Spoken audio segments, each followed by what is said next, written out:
It's cold. I dip my bare feet into the water and watch as the little waves lap up around my ankles. What is this place? Like a little, small pond? Yeah, a pond in a secluded grove. Though hardly that far away, not many seem to know about this place. It's peaceful. Time's ceaseless advance, time's indifferent passage. Tick-tock it goes, the clock's unyielding hand. A dial that chases after nothing. Too peaceful. I hold my hand out before me. It was a foreign sensation. Cold steel, red blood. Images that have long overlapped with my hand. They were not there. The taste of another's fading life, once intimate to me. It was now nothing more than a distant memory. I wonder why. It makes me feel so empty. It was like being suspended in a dream I could not awaken from. One with layers that ran deep, continuing on and on no matter how many I peeled off. It didn't make any sense, but it made me feel uneasy. As I ponder my reflection, the water's surface changes. The reflection of a young man had appeared next to mine. Though I heard him coming, I expected him to continue on past me. Annoyingly enough, though, he starts speaking to me. Yeah. Oh, I get to see Amy, actually. Huh. Cute waifu and an altar in here, a bag of bread. Hello there, miss. Do you mind if I sit down next to you? You know, I kind of now it's like I'm imagining her as like a psycho serial yandere killer with a knife and blood all over her face now. But I guess, well, that's long past. She's totally not trying to murder anyone ever again, right? Right? Anyway, wanting him to just go away, I don't reply. But he doesn't seem to get the cue. I've noticed you sit here at the same time every day. It's a nice place, isn't it? I'm pretty fond of it myself. Maybe you don't actually like this place? Though, since you're always sitting here, you probably like it, right? Yeah, that makes sense, I think. He scratches his head awkwardly. Wow. What a womanizer. No. To tell you the truth, I'm not very good at talking to girls. I guess there's Belly, or Belly? Belly, isn't that a nickname for the librarian, right? No, well, she's not a librarian, she's a royal alchemist, I guess, yeah. But she doesn't really count. She'd totally be mad at me if she heard me say that. Oh, that's not to say I think you're just a girl, though. You look pretty mature. Though, you also look pretty young. I mean, you're pretty. You're pretty? How long was he going to keep babbling? Though I had no real interest in him, an appetizing aroma causes me to turn my head in this direction. Oh yeah, isn't that giving her bread? Isn't that how Mallory became friends? So you see, the secret to courting Amy is to just give her bread. Feed her the bread. He was carrying a bag of bread. Unfortunately, Alouette had eaten my lunch last night, meaning food was invariably going to catch my attention. Skipping a meal every now and then was hardly cause for concern, but Mallory has scolded her to the point of tears. It's a loaf of bread. You've seen one before, right? He cringes at his idiotic question even as he leaves his own mouth. Oh my god, Atun, of course you've seen a loaf of bread before, you dunce. Reaching into his bed, he takes a loaf in hand and holds it out. I stare at the steaming bread before me. This is how you court waifus. You feed them. You feed them food, yes. You're giving it to me? Yeah. Oh, that's the first time I heard your voice. It sounds cool. Like, nothing can faze you. Unless you want to be fazed. It's nice to be fazed every once in a while. Ignoring his incessant chattering, I take the bread and make quick work of it. Wow, you must have been pretty hungry. Not to say you're fat or something, if you weren't. Wow. My name is Atun. You said before while muttering to yourself. Yeah, Atun Lyrit, that's my name. Atun looks expectantly at me. He was probably waiting for me to give him my name. So, nice weather, huh? The master of flirting. Atun turns to the pawn and laughs nervously. I know. You know there's a story that's been passed down about this pawn? A story? Yep. Legend has it that long ago, this pawn was used by a mother to drown her child, who has suffered from crippling birth defects. Oh, that doesn't sound like a very happy story. The mother wished to release the child from its painful fate, but her despair was such that she held herself under the surface until she drowned as well. Is this foreshadowing? So much foreshadowing. Back then, this pond had apparently been so black and filthy you couldn't see the bottom of it. The people believed it to be haunted, claiming sobs and cries could be heard from it in the dead of night. The priest was shown the pond and asked to exorcise it. Exorcise it. But that request, the priest said something baffling. He said that he had never seen a more pure and pristine pond in his life. Cupping his hands in prayer, he drank the dirty water reverently to the shock of the villagers around him. As the people discussed what happened in a town meeting, one person stood up and claimed that the wand has always appeared clean and pristine to their eyes. The days passed by, and with more and more people speaking of the pond as beautiful until everyone was saying it. Then one morning, the townspeople awoke to discover that the pond had transformed to become the reality they claimed was truth. Atun bends down and splashes the sparkling water idly with his hand. It is said that at a certain time of day, if one sits here alone, the sound of a cooing mother and a laughing baby can be heard. It's a strange story, isn't it? Well, something about the story resonated with me, stirring something deep inside. May I ask you something? What color is this pond? Oh, it's just blue, right? Indeed. I dip my hands into the pond and scoop up a handful of water. What color is the water in my hand? It's clear. It doesn't have a color. So it changes color? Atun scratches his head. I guess that's how it works. Even though the water is actually clear, if enough of it comes together in one place, it'll look blue. Well, actually, the way it works is, at least I think is the way it works. It's because the water, when it's still and on the surface, it's reflecting whatever it's seeing, right, like a mirror. So usually it's blue because it's reflecting the sky, which is also blue, right? Or wait, I think I'm getting it wrong. I don't know, or is it the other way around? I have no idea. Actually, never mind. I think I forgot how exactly it works, but it has something to do with reflection and why the sky is blue. I think it's the other way around, actually. I think the sky is blue because it is reflecting the water of the ocean, or I don't know, actually. I can't remember. I thought I knew this. I thought I knew this fun fact, but I don't. Oh well. I see. So it's a lie. Isn't it fine though? Even if it's a lie, I think it's beautiful. It's real to me, and I believe in it. So you don't need to make a face like that. Well, what kind of face had I been making? You're making a sad face. Anyways, I have to be off now. It was nice talking to you. Atun turns to leave, his shoulders slumped. Amenae. Huh? My name. Amenae. Or Amenae. He smiles widely. Wow, what a wonderful name. Will you be here tomorrow? Perhaps. Alright, I'll see you then, Amenae. Like an overexcited child, Atun turns and runs off. Yeah, I got her name! His fist pumps vigorously as he scampers away, causing the bread to fall from his arms and scatter all over the ground. Oh, moldy onions. Is that like a swear word? Moldy onions? Look what you've done now, Atun. Oh, I hope she didn't see me. She totally saw you. How romantic, I guess. Oh my gosh, you two are so adorable. So romantic. Mallory, please.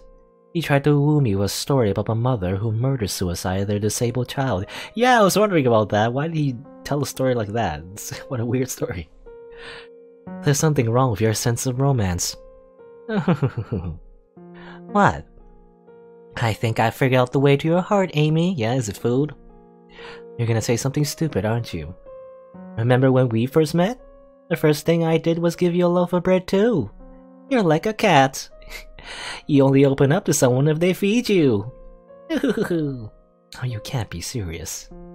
Her shit-eating grin was starting to get on my nerves. Oh, I'm so glad you told me that story. I'm regretting it now. Huh. Oh. Oh, is that Alouette I see? How are you doing up, sweetie? Alouette was peeking into the room from the kitchen doorway. It had gotten quite late during my stay. Alouette, can't sleep. Oh, come here, you. Alouette rushes over and buries herself in her mother's warm embrace. Oh, geez, you're such a spoiled child. Even as Mallory says that, she indulges herself as well, rubbing her cheek against Alouette's hair. Auntie Amenae is here too. Oh, yeah, that was Alouette saying that. Next, Alouette scurries over and hops into my lap. She was rather attached to me since I had raised her alongside Mallory for much of her life. Will you be joining us for tea as well? Alouette shakes her head. Oh, not sweet. Alouette doesn't like tea. Mummy, when is Papap coming home? Idol was quite a workaholic. Since his workplace was far away, he generally only returned home once a week. Oh, he's coming home tomorrow, actually. Yay! Oh, you should bring Alto and the twins over, Amy. It'll be fun. Perhaps I shall. Kalia and Triss are coming. Let's play, let's play. Alouette starts hopping around energetically at the prospect of us visiting. Oh, you're so full of energy now. How are you gonna get back to bed? Play, play. Oh, I'll be taking my leave now. It's rather getting late. Okay, I'll see you tomorrow then. Maybe. Oh, geez, you always give such non-committal answers, Amy. Say goodbye to Auntie Amenae, Alouette. Bye-bye. Tomorrow, let's play.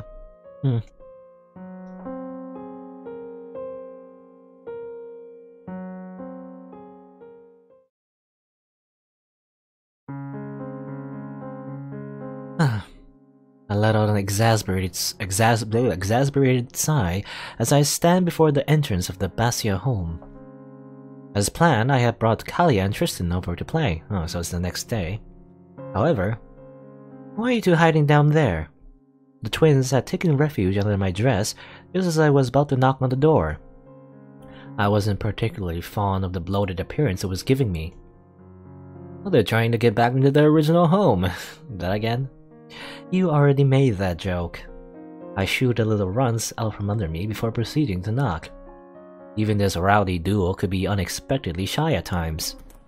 From beyond the door, a muffled "they're here" could be heard as the door popped open and a trio of heads poked out. It was the Bastia children. Auntie Amenae, Linny has a riddle for you. We won't let you through unless you answer it correctly. What birds are you at every meal? Diamond? Linnet? I don't know if I've seen these names before. I assume well, again, either they're dead or maybe I don't know if I saw their names in the school. Maybe not. Again, you know, like sometimes they show names of any of the character sprites. If you do that, I won't be able to remember them. You know, so I can only assume they're unimportant characters that like either we don't have to pay attention to or they're dead, most likely. Anyway, what bird is with you at every meal? That's a hard riddle. How you answer that? What bird is with you at every meal? No idea. It seemed they were in quite high spirits.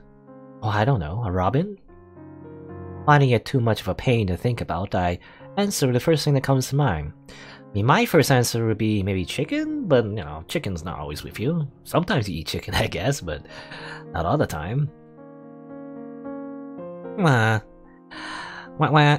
Alouette crosses her arms in an X shape and makes a strange noise. We got it around the first try, though. Are we smarter than Auntie? The correct answer is a swallow. Oh, okay, it's a swallow because you swallow your food. Proud they had bested me, the Basia children grinned stupidly in a way that reminded me of their mother. Such cheekiness. Well, if you don't let me in right now, I'll be the one swallowing you. Oh no! Roar! Slowly bring up my face forward, I tower over the three diminutive children. I will devour your souls. You know, coming from Amy, that's actually pretty scary, knowing the context of her childhood. Scary, Auntie's scary. Run! The three children immediately abandoned their posts, fleeing deeper into the house. As the door swings open, I spot Mallory and Idine at the living room table. Though it was a rare break from work from Idine, or Edon, or Edon, or Idon, I think I'm saying Idon, yeah. He was characteristically rigid at attention and was ready to move on a moment's notice. You need help seizing these little munchkins, Amy? Mallory waves at me as her children cower behind her. Well, you might want to consider getting new gatekeepers. Jeez, Aim, that was a pretty easy riddle too. Peering up at him, Kalia tugs on Atun's sleeve. Swallow? She tilts her head. A swallow is a birdie. Kneeling down before her, Atun performs a bird with his hands and starts flapping his fingers. Oh, he's like a shadow puppet. Bird. Brr. Triss tries to imitate Atun's hand motions, but only succeeds in tangling his fingers up in silly arrangements. To swallow food. Atun points at his mouth, or at his throat rather, and gulps. It is the same word as the swallow birdie's name. It is a homonym. Amazing. Atun mimics a bird once again with his hands. However, Kalia makes a distraught face at Atun's simple explanation. No, don't eat the birdie. Big wet tears begin to roll down her face. To make matters worse, upon seeing his sister cry, Triss immediately starts bawling as well. Ah, I messed up! Atun slumps to the ground, completing the disastrous scene before me. It's just one hassle after the other between these two little scamps and this scatterbrain hubby. Meanwhile, the Basia's family's laughter fills the house as they watch over our zany performance. Well, today's gonna be a long day, isn't it? And hopefully fire doesn't rain down from the sky. I wonder when that's happening, actually. Because it's gonna happen. It's inevitable. After our overly colorful entrance settles down, the four adults find ourselves conversing at a table when Triss wanders up to us. Oh, you brought the toy I made for you? In his hands was the mechanical contraption that Atun had finished building yesterday. Well, it looks cute. Does it do something special? Atun nods and turns to Triss. Go ahead and show the others.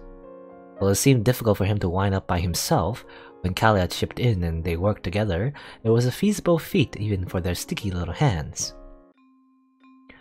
Upon release, a simple melody begins to flow from the device, causing the Basias to gasp and widen their eyes. Wow, it's playing music? Inspired by UL design, I wager? You're as amazing with your hands as always, Atun. Wait, this tune!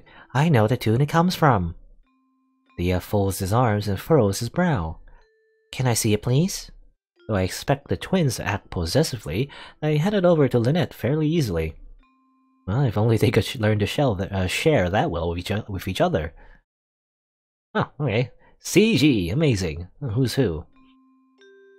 Twinkle, twinkle, little star. I assume as Dia.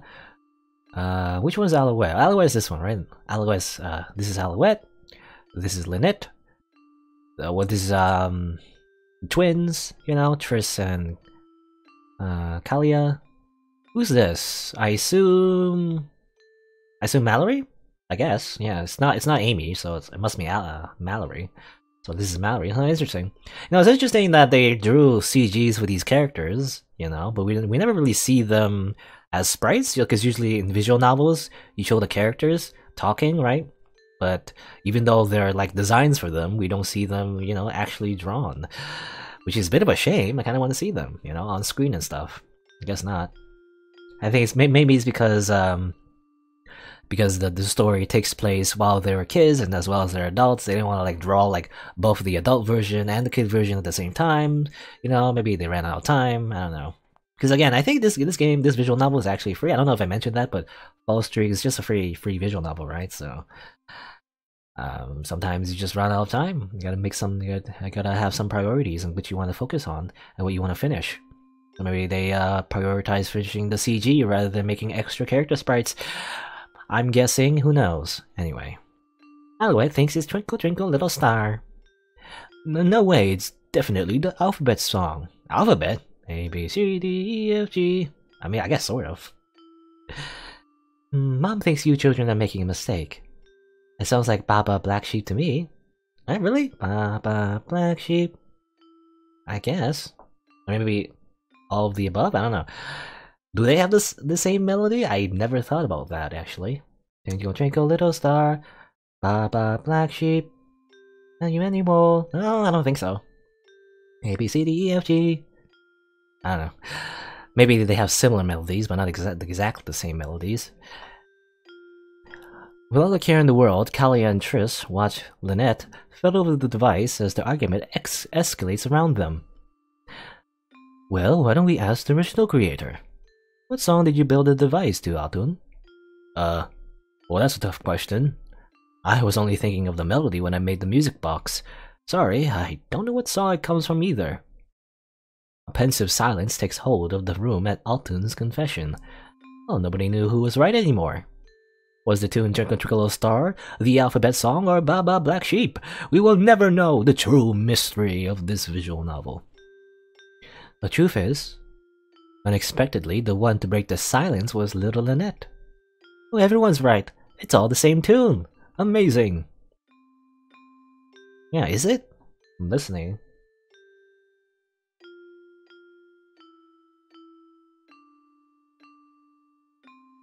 Is it? I mean, I don't know. Is it the same melody? I'm trying to think. I don't know. Whatever. Stop racking my brain just to figure out like the children's song, like a music box. Does it really matter? Oh, maybe it does. Who knows? Maybe this is the plot device. This is the magical music box that causes the fire of calamity and it kills everyone. Oh no! It's because of the music box and the mystery of its melody. Maybe. Probably not. Anyway, a wave of commotion spreads through the room at Lynette's claim. Yes, really so? Oh, can you prove it, Linny? Yeah, just listen. Lynette takes a deep breath and begins to sing. Baba Black Sheep, E, F, G. How I wonder how you are. Baba Black Sheep, how I wonder how you are.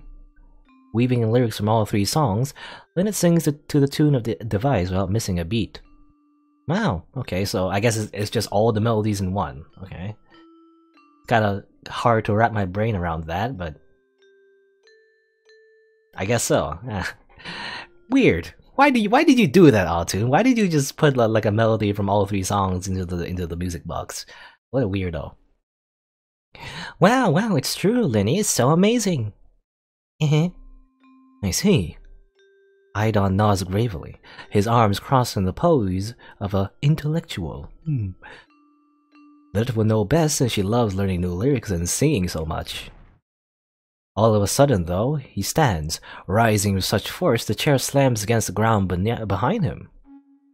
That's my little songbird for you. I thought something serious was gonna happen, but no, it's just the fatherly pride.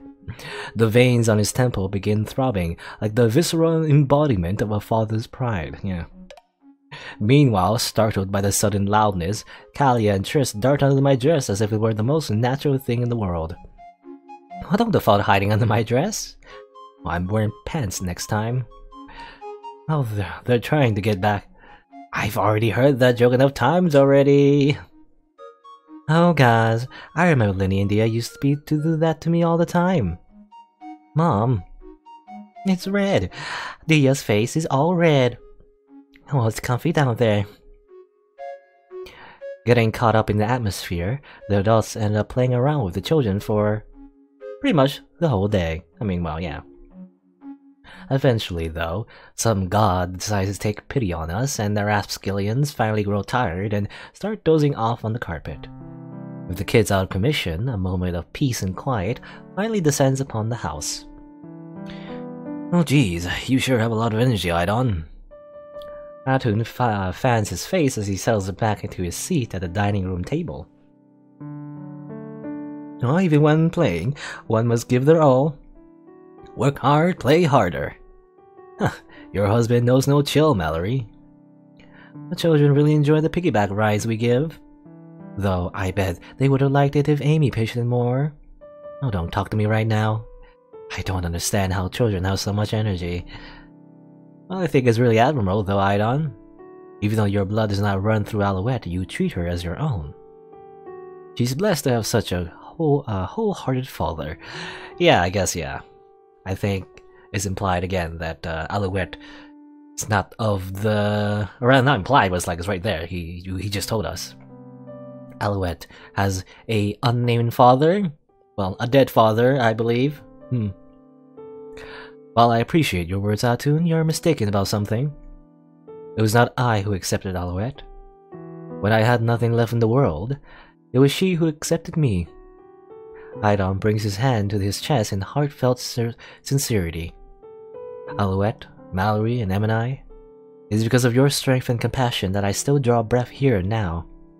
And while Alouette may speak oddly and seem dull at times, she has the biggest heart of any girl in the world. It is I that I am blessed to have such a wonderful daughter. The four of us watch warmly over the children's sleeping visages. Yeah, I mean, yeah. It's a good thing that he has no problem with taking care of Alouette. It really is their child after all, you know, even if they're not biologically connected, doesn't matter because they live together and they grow up together. Alouette's always been an affectionate girl. All the little ones were huddled up against her as they slept. It seems her head pats were quite popular, as we know. In the future. You never know it by how she acts, but the poor child's had it rough at school. Since she speaks so childishly, she often gets teased. Well, Lynette and Di are good siblings, though. They always stand up for her like little champs. It was somewhat amusing how differently they all slept. While Kalia and Triss snooze with spread limbs and open mouths, Lynette and Dia seemed fond of curling into cozy little balls, like little cats. Then there was Alouette, who slept with her arms wrapped around everyone as if cradling something precious. Well, there's no mistake.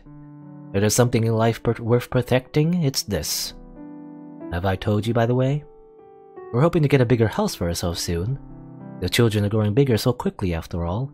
They'll need the space. Oh, is that why you've been working yourself like a mule? Haha, it's been my dream for a while. We've already saved up quite a bit. Is that so? In that case, why don't you contract my place when the time comes? I'll be sure to put lots of love into it. Atun extends a hand with a big smile. Well, sounds like a plan. Returning the smile, Idon grasps his hand firmly. Let's look forward to the future together, not as two different families, but as one big family. It was a warm sentiment, where both parties dreamed of a bright future. Dripping, overflowing with promise. But for some reason, I couldn't bear to look at it. The future they spoke of. It was simply too bright. Too dazzling.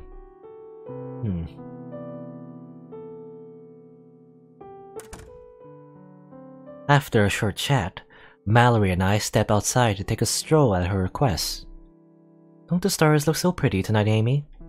The sky was indeed quite clear tonight, but the starry sky has never been a sight I found compelling. It was just like the rest of the world after all, colorless. Everyone looks up the same sky, don't they? Or even if we look the same thing, we see different sights. Yeah, I wonder if Amenae has ever told anyone else about the fact that she can't really see, you know, the world the same way everyone else does. You know? She kind of mentioned it to Mallory in the very beginning, but I wonder if Mallory really understands, and, well, her husband, she also said something like that, but I don't know if her husband actually gets it. You know, if he gets like literally, like I literally can't see color. You know, it's not just a metaphor, right? To her husband, I don't know. I pull my gaze back down to the earth, or maybe it is kind of like a metaphor. You know, like I wonder, is it like literally like she can't see color, or is it like a metaphor for the fact that she can't see, like, or rather feel the same emotions that everyone else feels in this world? Maybe both. Maybe both. You know? That's right. I haven't forgotten the promise I made to you. This beautiful sky I see, I wanted to show it to you. I want to look up at that sky together, today, tomorrow, and the day after. I'll make that wish come true. So please, Amy, don't stop looking up. A familiar warmth, Mallory's hand. It takes my chin and lifts my gaze to the heavens. A world full of color. Reflected in Mallory's eyes was a world different from what I saw, one that's always been out of reach. Through living by her side, I had hoped to make that vision mine. But maybe it's already happened. Maybe color has slowly been seeping into my world ever since that day 15 years ago. It's gonna be more color if the fire of collapse has anything to say about it. Okay, anyway. Mallory, what a cute kitty. Mallory breaks into a jog all of a sudden to catch up to a wandering cat we happened across. No matter how many times I tell you, it seems you won't break this habit. Mallory was feeding the cat kitchen scraps that she always kept on her person for moments like these. I remember you used to scold me all the time when I did this back then. Of course, food was hardly plentiful enough to be feeding stray animals. I know. It's always just been me satisfying my ego. Even if it helps them for the time being, making an animal dependent on others to survive is self-serving. It's the same as wanting to protect something. It's not noble at all. It's greedy and selfish. I want to protect it. Those words are the cloak a weakling hides behind to seem strong. Well, you've always been like that. A crybaby who easily gets alone, but tries to be strong. Why is that? It's just, I want the people who smiled at me to keep smiling for me. I give pause at Mallory's words. I couldn't see what kind of expression she had, but her silent back seemed somehow different than usual. Amy, remember the garden we used to have back at the orphanage? How we had little parcels of land to care for? The image of a young Mallory singing as she watered her crops revives in my mind at her urging. Remember how you could never make yours blossom? Soil quality, water management, and sun exposure. Though I had meticulously accounted for all of those factors, my parcel only ever met middling success. Well, living things, they need more than just nourishment to live. Suddenly the cat recoils and darts off into the night. I was surprised. Mallory was uncannily good with animals. The one to flee from her was unheard of.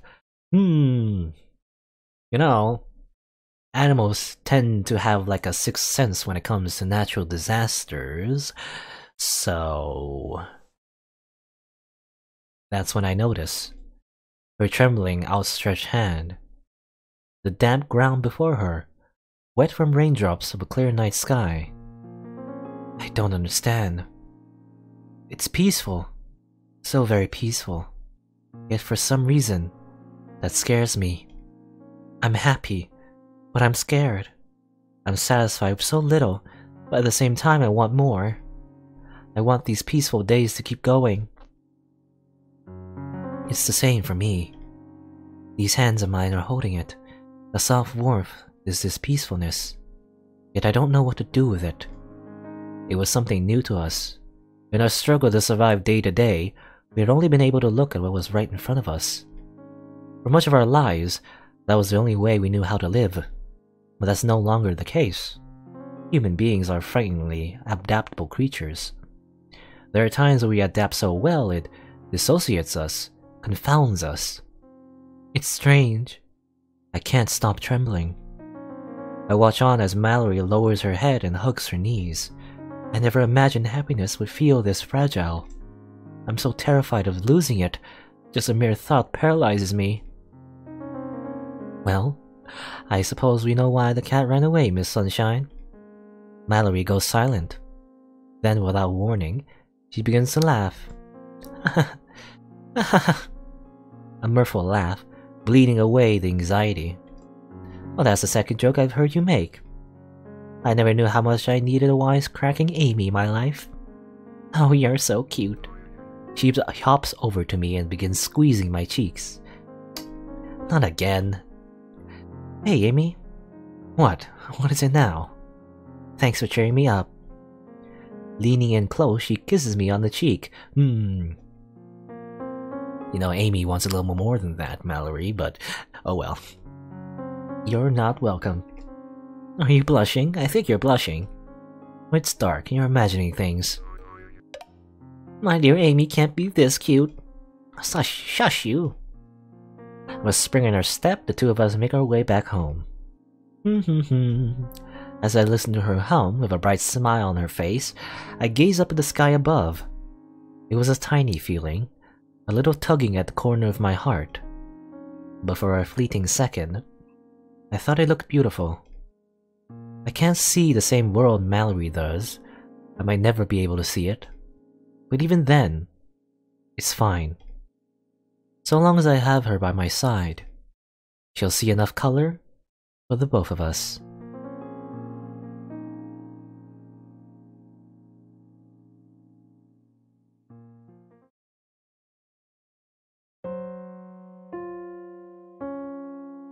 Okay, this is school.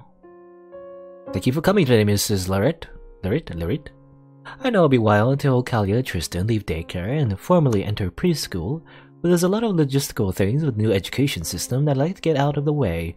It's different from the school we're used to. There's like different rooms and stuff, right? Like A7 math and those little signs.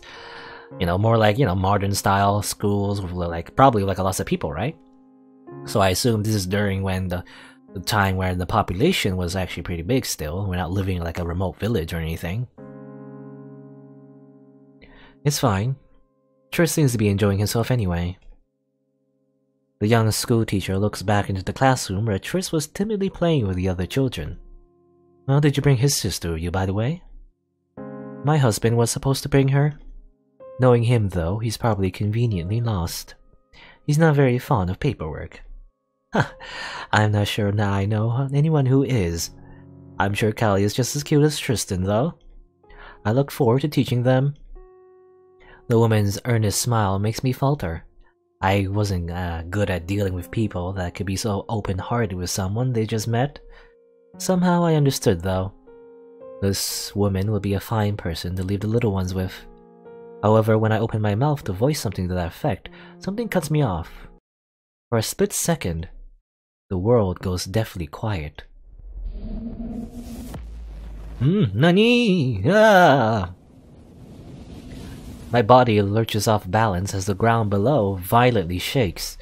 Instinctively tumbling to the side, I brace myself against the wall as strobes of light and shrill whistling fill the air. The rumbling rattles deep into my bones as I attempt to weather the storm. Wow, even the dialogue is vibrating. Oh, wow. After what seems like an eternity, it slowly tapers off. Heat, the crackling of flames. Oh, here we go. Those are the first things I notice when the assault on my senses subsides. Prismatic flames. Blinking several times, I confirm my vision is still functioning. Pinned to the ground beneath a mountain of flaming debris, the young schoolteacher groans. There was something odd about the fire. The way it shifted was nauseating. The children! Smoke and panicked voices were leaking from the classroom Triss was in. Shaking off my disorientation, I grab the doorknob and try to force it open. But it doesn't budge. Even when I step back and throw my entire body weight against it, I make no headway. The door was too badly mangled.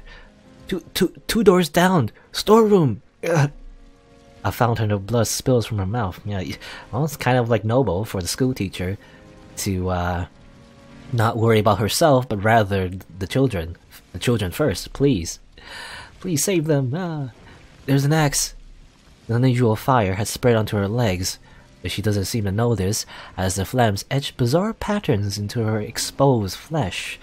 Yeah, I'm looking at it now. There's weird symbols. On this fire. On this weird magical fire. Her spine must have been utterly crushed if she couldn't feel it. 2 doors down. Heeding her instructions, I dashed down the hallway and barged into the storeroom. From each of the classrooms I passed, a certain type of voice that splattered my past was leaking. It was the type of voice I was woefully familiar with. That of human anguish.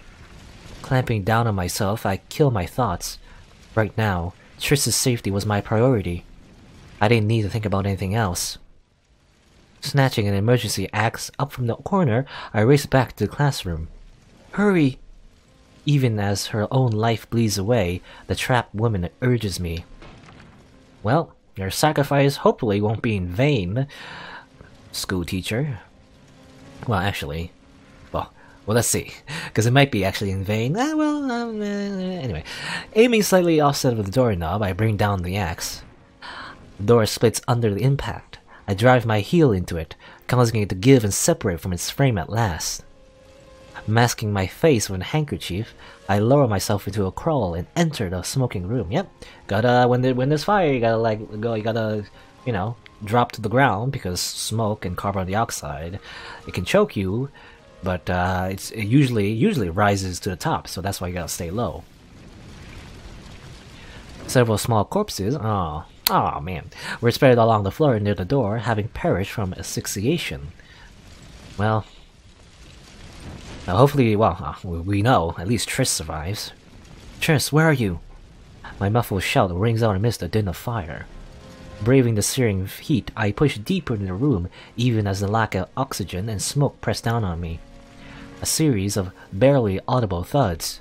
I pivot to find a little figure lying on the ground. Triss! His leg was trapped under the wooden beam. Rushing over to him, I position the neck of the axe beneath the debris and pry it up so he can pull free. Though he tries to stand, I immediately press the handkerchief to his face and push him low to the ground as I lead him out. Him getting stuck was a stroke of luck. His peers had likely suffocated trying to escape in the smoke, while his entrapment forced him to stay immobilized and low to the ground. You should... Man... we should have told the kids in the event of a fire to stay low, but I guess they were too young to really understand, and probably there wasn't like an adult supervisor at the time. Man, that's kind of tragic. This is kind of a sad thought, but this probably kind of happens in real life too. You know, like kids not really understanding that you're supposed to stay low when there's a fire. Man, that's making me feel sad.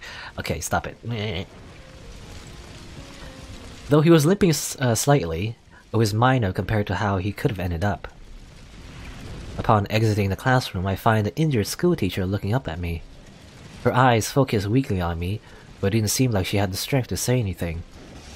Down the hallway, the sound crashing rings out as the burning ceiling begins to collapse. There was no time. She couldn't be saved.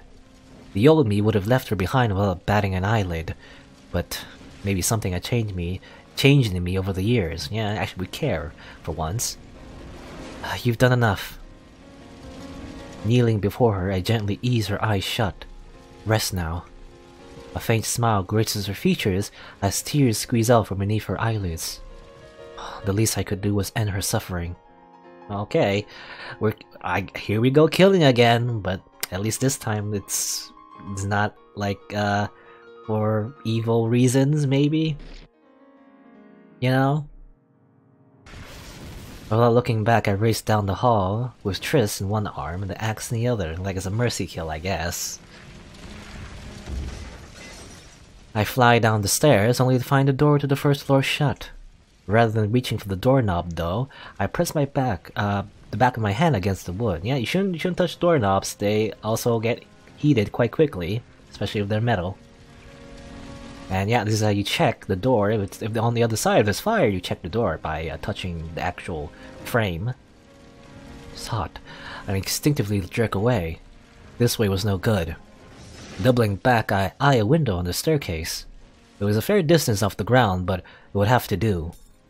Using the knob of the axe to clear away the glass, I wedged the blade into the wood. Then I grip the handle and lean outside. As I do, the head hooks into the window frame, acting as a fulcrum that swings me back towards the wall. Holding Triss close, I stretch down as far as I can before letting go. Though the maneuver shaves off some of the fall, the force of the drop still causes me to sink to my knees. What is this?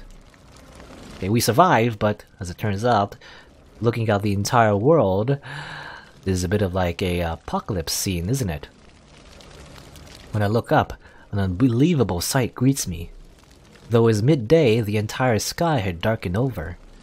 An unending din of screams and groans fills the air as patches of unusual fire sweep through town. What was going on? What was fire that had suddenly descended from the sky? There were questions that would have to wait. Leading Triss to a spot of relative safety, I kneeled down and examined his body. His skin was marred in soot, but he didn't appear to be burned anywhere. He had been lucky to escape unscathed. Triss. But while his body was fine, there was still cause for concern. No answer. No response. Silently, he stares off into space as tears roll down his face. It'll be alright, Triss. I wiped the tears and ashed away with my handkerchief before procuring a sash for my person. Using it to tie Triss to my back, I stand and set off for home. Along the way, I see many things. A man cursing as he tossed bucket after bucket onto a blazing house. A child crying out for help, unheard by the marked that limped aimlessly through the streets. A fire that cannot be extinguished. A fire that cannot be slowed. At some point, it even begins to rain, but the downpour does nothing to stymie the flames' advance. The world turned upside down. A world ravaged by calamity. Alright? Or rather, I read that wrong actually. A people, or rather, not a world. Well, a world turned upside down, but the people ravaged by calamity. Anyway, it was something I did not want to show Triss, something I did not wish for him to see. Triss. Though the rain falling from overhead is cold, every now and then I can feel it. A faintly warm raindrop hitting the back of my neck.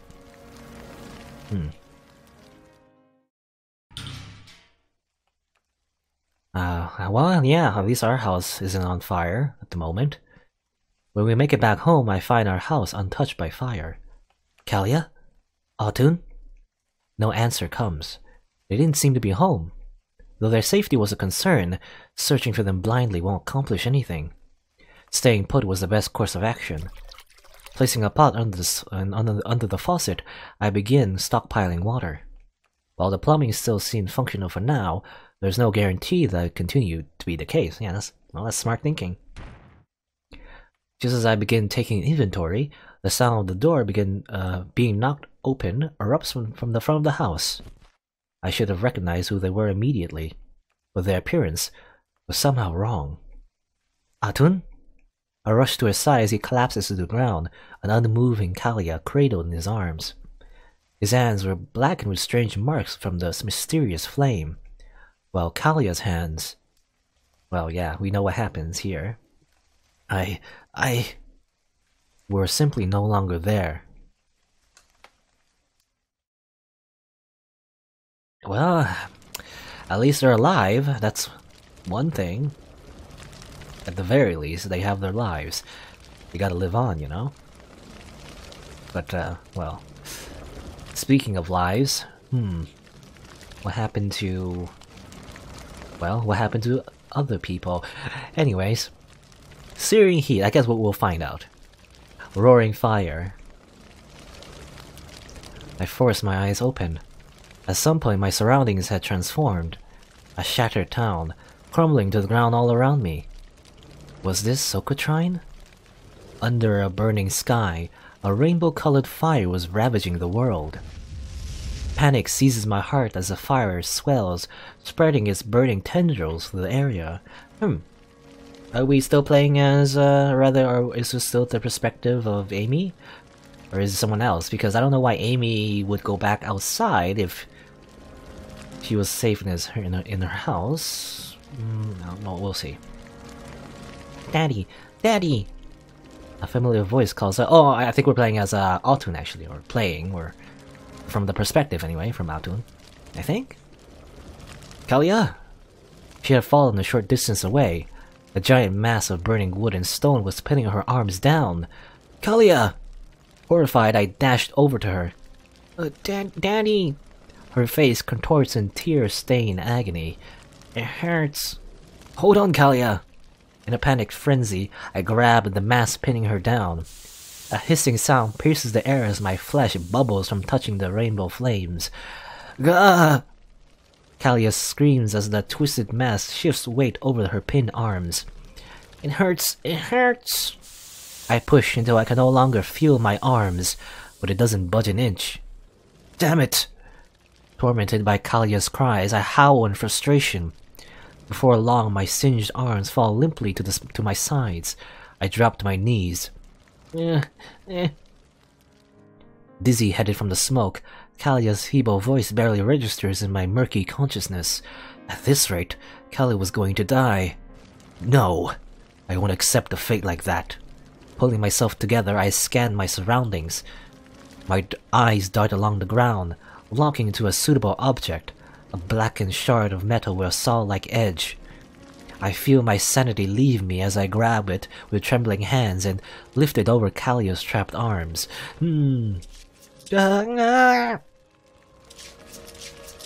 Her heart-wrenching cries fill the air as I press the metal's jagged edge into her arm. Oh, I guess this is what happened. But I don't stop. You know, I wonder... I mean, either this is a very, like, desperate gamble for him, actually, like normally, as a father, to save his daughter's life, or maybe the fire affected his way of thinking, you know? Maybe the fire has a similar effect as the mist, and maybe affected his sanity, because he did mention his sanity, right? And that's why he's cutting, like, his daughter's arms. But at the same time, he's doing it to free her, right? To save her, right? So it's either her life or her arms, so he's probably gonna choose her life. Howling and crying like a demon possessed, I saw vigorously, feeding vivid red to the roaring fire. Before long, I hit bone. You know, actually, this reminds me of an anime that where a very similar situation happened, actually. Well, anyway, I'm not gonna. I don't know. Sometimes certain situations remind me of certain anime I've watched, though sometimes I don't want to mention the anime because it's kind of spoilery, so I don't want to like actually say the scene that happened. But I'm just gonna say that it reminds me of an anime. But we didn't have the time to saw through it. Pouring strength into my frame, I grab what remains of her arm. I twist and whip up. Wow! With a sickening snap, the bone breaks. The heat of encroaching flames, the sound of collapsing buildings. Driven by those menacing sensations, I hastily start cutting into her other arm. Kalia stopped screaming at some point. I could tell from her faint, ragged breathing and weakly shut eyes that she was at her limit, though. We were out of time. Praying it was enough, I grabbed Kalia with both arms. Then planting my teeth, I grit my teeth. Or rather, planting my feet, I grip my teeth and pull with all my might. The grotesque sound of meat tearing culminates with a gut-wrenching pop as Kalia's joints give and she separates from her trapped lower arms. Stumbling backwards, I pivot and take off with her in tow, weaving through the burning wreckages that block our path. Well, I mean, it's not the perfect rescue, but you did it. Time and space seem to blur as I run, but eventually we make it to a safe location. Gasping for breath, I lower Kalia's limp figure to the ground and examine her arm stumps. It seemed the fire had cauterized most of her injury. Well, at the very least we have that. I left a strangely patterned burn marks in the process, though. In an attempt to fashion makeshift bandages, I tried and tear several strips of fabric from my shirt, only to discover that my fingers are too damaged to perform the movements. My hands were covered in the strange patterns as well. You know, I think we learned that Altoon did survive this incident, right? So, we never really told how it affected him as, however. So, I wonder if the fire did anything to his hands, or maybe nothing at all. Maybe it's just burn marks. Because it seems he's still like an engineer type, right? I don't know. Kalia. As the tension leaks from my body, the pain begins to resurface. I lift my head to look at Socotrine's burning sky, but that's when I notice. All around me screams and groans were filling the air, creating a din of unending despair. Why? Why is this happening? I can't feel the rain.